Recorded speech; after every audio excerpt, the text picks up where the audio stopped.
What's going on, guys? Trey is back at your screen with more Defender or Texel video, and today I wanted to get into the prize highlights. So we are going to be starting talking about Mr. Santana Solo here. First of all, I really like this guy's name. I think that's a really cool name, Santana Solo. He is a legendary air rogue. I really like his look as well, especially his sword. It almost looks like the dagger tail from Prince of Persia type of look. I don't know if anyone plays that, but if you haven't, it's a really fun game. It's pretty old now, but anyway. Santana Solo, air rogue, legendary. So of course he has the very high agility, and he also has pretty good attack. So Mr. Solo here. New skill, air run, elite. His skill is based off of agility, and it has a cooldown of 1, which is good. I am not 100% on this, but I do believe it is single target. You may want to check up on that, but I've been hearing through the grapevine that he's single target, but I haven't confirmed it myself. But wind is as a wolf, circling for only so long before it attacks. So yeah, this guy's pretty cool. To my knowledge, I do believe he is our first 3-for-3 legendary rogue. So that's nice. He looks cool. Cool name. Nice stats. The only thing I can really say about this guy is he could use a little bit more HP. So if you were to get this guy, you would probably want to super fuse him with some HP to kind of bump him up a little bit, so he'll have a little bit more survivability. Because although 6,554 isn't really low, because there are champs out there that don't even have that much HP, but Santana Solo can still be defeated quite quickly if not careful. He's just really fast, so preempt or thwart are pretty much the only things that's gonna beat him in speed. But I really like Santana Solo. If you're able to acquire this guy through the paid bill, my opinion, definitely keep him, use him, hold on to him. He's gonna be, I mean, rogue dungeon as well as air dungeon. This guy, he can just be an absolute beast. I mean, hands down. This guy, that cooldown to 1, and if you can get enough of them to switch that off perfectly, you will never have a problem with air dungeons or rogue dungeons again. I believe that. I really believe that. Okay, moving on to our next fighter here, we have Curcubita. So Curcubita is a lightning guru. I'm not really too much feeling her look. Looks like she's holding a big old bazooka lightning gun there on a bike. I'm not really feeling it. But anyway, of course she is a guru, so she's gonna have the heightened agility as well as the heightened wisdom. Zap all the depth, no new skill there. Cooldown of 1, which is pretty much the best you're gonna find for an all-target guru. So overloads every foe's electrical system with lightning. So me personally, I think ATGs are really only useful in PvP, but even then, for them to be useful, you're gonna have to have more than one. So if you're planning to do some PvP action with Curcubita, or if you're planning to get her at all, I highly recommend you get more than one and kind of swap off her cooldown skills with the other one, so at least once per turn there's some zap all going on up in there. Somebody's getting charged up, you know what I'm saying? But I personally am not a fan of ATGs. I don't like them, so I would definitely not be going for it. But to each their own. If you like all target gurus, Curcubita actually is not that bad. 5,707 wisdom and 5,435 agility is pretty decent. That's pretty decent. So she's not that bad, guys. Give her a shot if you like her. You can also definitely use her in Lightning Dungeon for sure, as well as Guru Dungeon. She'll do pretty well in that. But once again, it will really help if you get more than one. It will help tremendously, believe me. Okay, moving on. We are going to be talking about Oblique here. Oblique is our ninja assassin, ninja turtle looking guy here. Master Shredder here. So Oblique is an air rogue, so he's going to have the heightened agility for sure. His attack is really average. So Oblique. Yep, this guy pretty much seals the thought into our minds that preempt alls are never going to be what they used to be, guys. Preempt all adept, cooldown of 1, like a certain turkey, I'm sure we all remember. So he's preempt all, which is nice, but the downside is not auto proc, which is kind of sad because Gratia, which was the name of the turkey preempt all before Oblique here, although she had a cooldown of 1, she hit, well, I don't know if it's a he or a she, really, it's a turkey. I'm gonna just say it hit hard. Gratia hit like a tank when that preempt all came around. It hurt big time. So Oblique, whew, this guy attack is like half of Gratia. So in all honesty, I personally feel that them making this guy cooldown to 1 is just, he's a wasted fighter. I'm pretty sure he's gonna be just getting straight up sold. No one's really gonna want to keep him. So I know I'm not. I'm selling all of mine for sure. If I get any of them, he's going straight on the trade board. But if you want to use him, I guess he is pretty good. Agility, superfuse fighter. If you want to speed some other fighter up, Oblique has 5,409 agility off the edge here, so he could be pretty good agility fighter if you're looking for that. He should be pretty cheap too, because I'm pretty sure nobody's going to want him, and he honestly really has no value because he's not that great. Okay, done with Oblique. Let's move on to our leaderboard prizes here. We have yet another legendary, Mr. Voltuna. So I definitely like this guy's look too. He looks really cool. Definitely looks pretty cool. Voltuna is a legendary. I'm going to guess here. I'm pretty sure he's fire element. I mean, that's not too difficult of a guess. But judging by his stats, he's looking like he's going to be a warlock. Now, of course, this guy's a leaderboard prize. So I'm sure no one really has him yet. But maybe someone has the rare. I don't know. I haven't really checked the event board or nothing like that. But this guy looks to be a fire warlock. So he looks really cool. He has really good stats as well. Really high attack first of all, but pretty decent HP and wisdom as well, and even agility. His agility is not too bad as well. New skill, Hothead Elite, is based on his attack, and it has a cooldown of 2. If wrath is a sin, it is one well worth committing in moderation. So we're gonna have to wait and see, guys. I'm guessing it's going to be an attack all skill, but we just won't know until after the event is over and this guy is put out and tested on the field of battle. But he's really cool looking, and I think he's really good as well. He is worth getting. If anyone gets him, I recommend keeping this guy. He's another versatile fighter that you can pretty much do whatever you want with.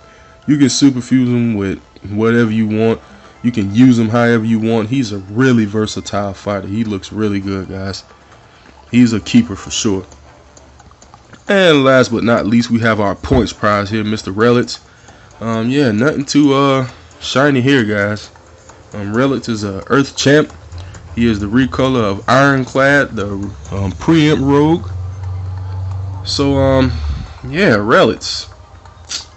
If you want to, you can use this guy's HP and attack superfuse fodder. That's pretty much all he's good for. Stampede Elite with a cooldown of 2. Nothing really too fancy there. Maybe beginners can get use out of this guy, but advanced or even intermediate, I'm thinking superfuse fodder. This guy's going straight down the tube. And there is one more fighter that I don't want to leave out, but I'm kind of going to have to. Here he is right here. This is his rare version anyway. His name is Palu. So this guy here is our BP boss. If you was to go back a couple of siege events, you may remember the fighter Papachik. Well, Palu is this guy's recolor. And of course, we're not going to know anything about him also until the end of the event, just like Papachik was. So what we're gonna have to do here, guys, is the same thing we did in Papa Chick's case. We're just gonna have to wait and see. Papa Chick was a huge letdown. Everybody waited for him, got the crystal, got him, and found out that he was a boo. And I don't know about you guys, but as soon as I saw his cooldown skill, he was straight up on the trade board, quicker than lightning. And I sold mine fast. So hopefully we got Palu here. And we're just gonna have to wait and see what he's about. So be on the lookout for him, guys. If you're able to acquire him, we're gonna have to see whether or not this guy's worth our time. But that remains to be seen. Let us move onward to some comparisons here. So usually we would be comparing Mr. Santana Solo, but yeah, the problem with that, guys, is Santana Solo is our first 3-for-3 legendary rogue. So I really have no one to compare him to solidly. I mean, there's a couple fighters that are somewhat like him, but like I said, he's our first 3-for-3, so he's pretty much better than any other legendary rogue that's out there to this point. So it's really not even worth comparing. He is pretty much the king of legendary rogues at this point in time. Maybe we'll have something to compare him to down the line.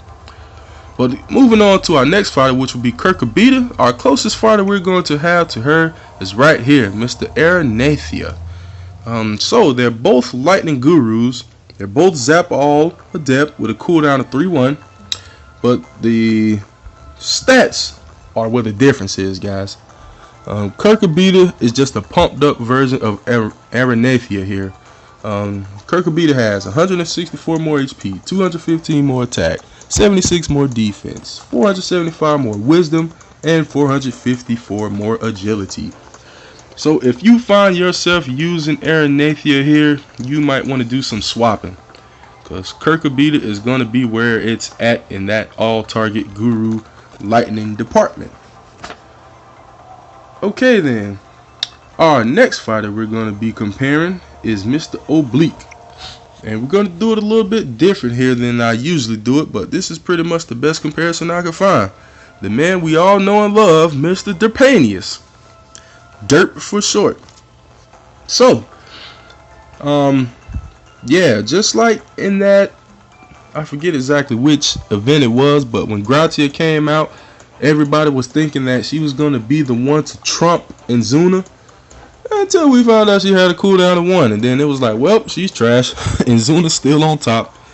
Well, it is no different here, guys. They dropped Oblique.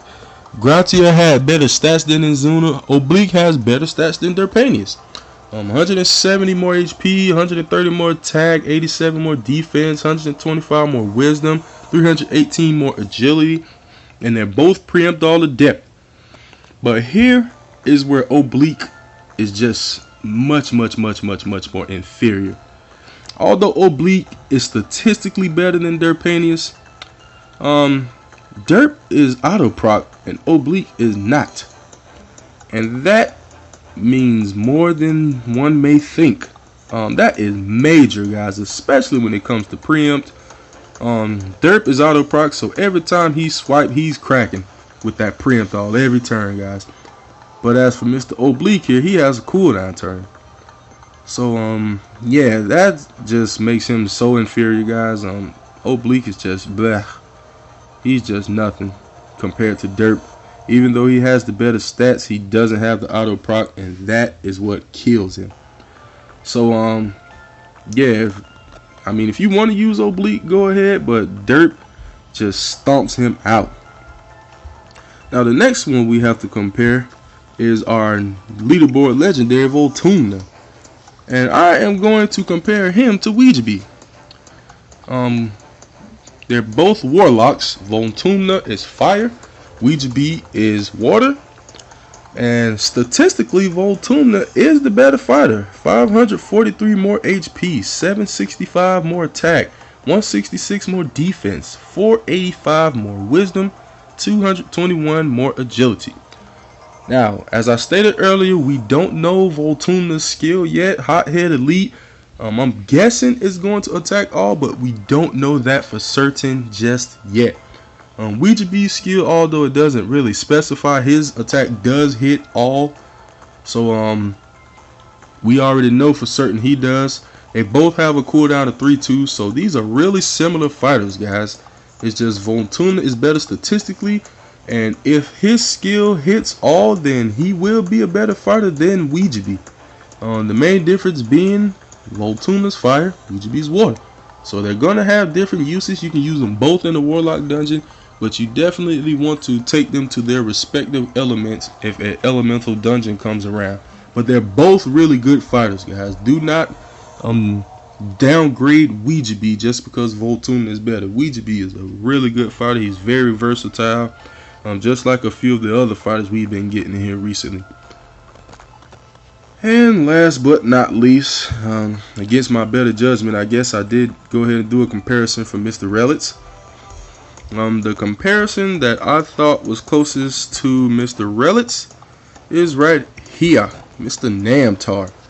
Namtar is a really old fighter, but these were the closest two I can find. They're both Earth champs. They both have Stampede Elite with a cooldown of 4-2. Now there's a few differences in the stats here, and they go as follows. Namtar has 863 more HP than Relics, and Relics has 495 more attack, 360 more defense, 168 more wisdom. And Namtar is much faster, approximately 900 more agility than Relics.